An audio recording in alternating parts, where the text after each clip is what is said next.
We've had these vintage pieces in our store for a while, and today is a special day because I'm going to make them into a unique heirloom bracelet. This cameo is a portrait of a young woman with ornate hair carved on a green chalcedony. The other cameo I'm working with today is carved on blue agate and depicts a ballerina dancing. Originally, they were carved from shell or stone, depicting portraits, mythological scenes, or even historical events.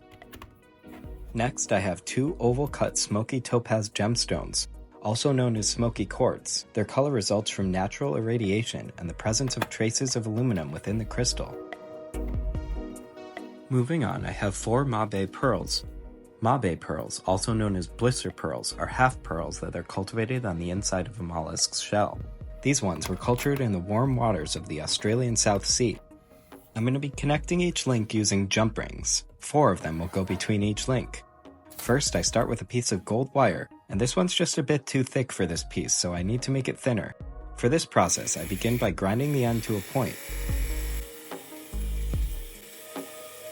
Then, I tighten my draw plate in my vise so I can extrude the wire thinner and thinner by pulling and stretching the wire a little bit at a time as it goes through the holes. Each hole is progressively smaller than the last. I know it probably doesn't look like it, but it's actually really hard to pull the wire through these holes. Now that the wire is the right thickness, I'm going to wrap it around my round-nosed pliers enough times to get the right amount of jump rings. By my math, I think there should be about 32 of them. Usually I'm only making 1 or 2 of these at a time, so doing this many, it's pretty cool to see all of them form into what looks like a giant spring. The next step is to cut them off one at a time.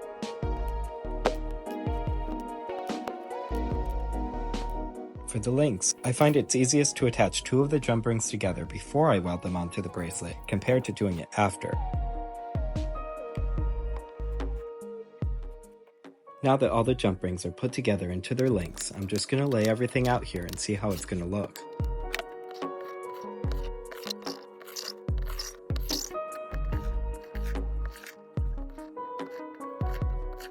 This blue liquid is a mixture of boric acid and alcohol, and I'm applying it to all the parts of the bracelet that I'm going to be welding because it helps reduce oxidation.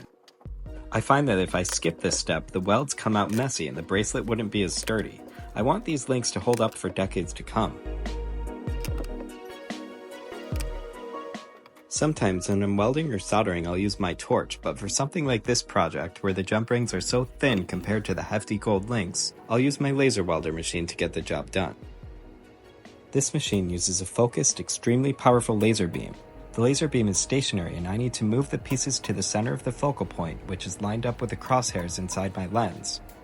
A foot pedal shoots 1 pulse at a time and for a split second generates thousands of degrees of heat and is more than enough for the metal to melt and fuse together. This works on gold, silver, platinum, and even steel. The laser's pinpoint accuracy minimizes the spread of heat, reducing the risk of damage to gemstones or delicate materials present in jewelry. As you can see, I'm able to hold the pieces with my fingertips without getting burnt, but if I do miss and zap my finger, I can definitely feel it. It's weird though because it only hurts for a fraction of a second. To finish most of the connections, I'm welding and packing on some extra thin wire to fill in any gaps. Even though the blue liquid solution helps, it doesn't completely prevent the oxidation, so to clean and shine everything, I'm going to put the bracelet in a tumbler. But before I do that, I need to take out all the stones because they wouldn't survive in the tumbler.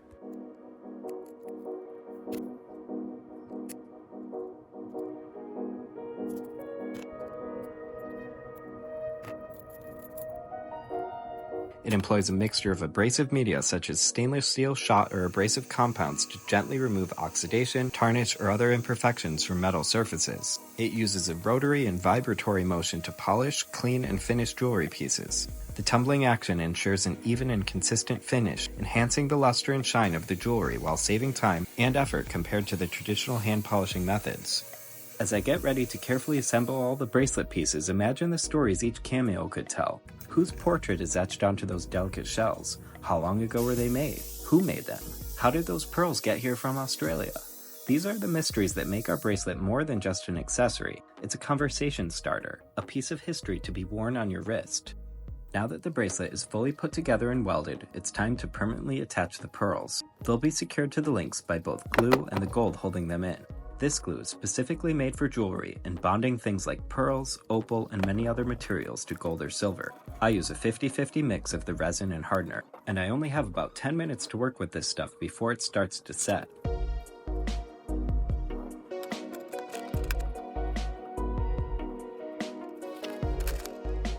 Before I finish securing the pearls, I need to let the epoxy finish curing for 24 hours. But in the meantime, I can reattach the cameos and smoky topazes by bending down and closing their bezels and prongs.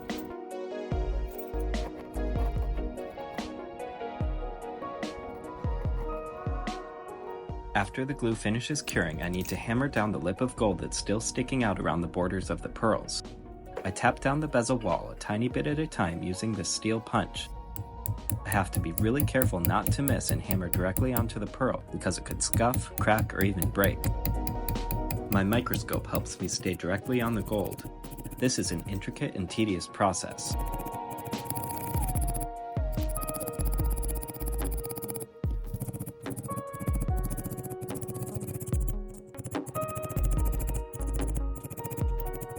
Now that that's done, I have to smooth out and polish all those hammer marks that I just made.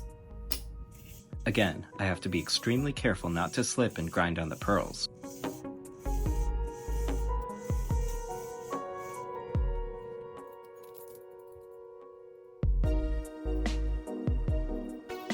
The last step is to give the bracelet a detailed final polish using this small goat hair polishing wheel.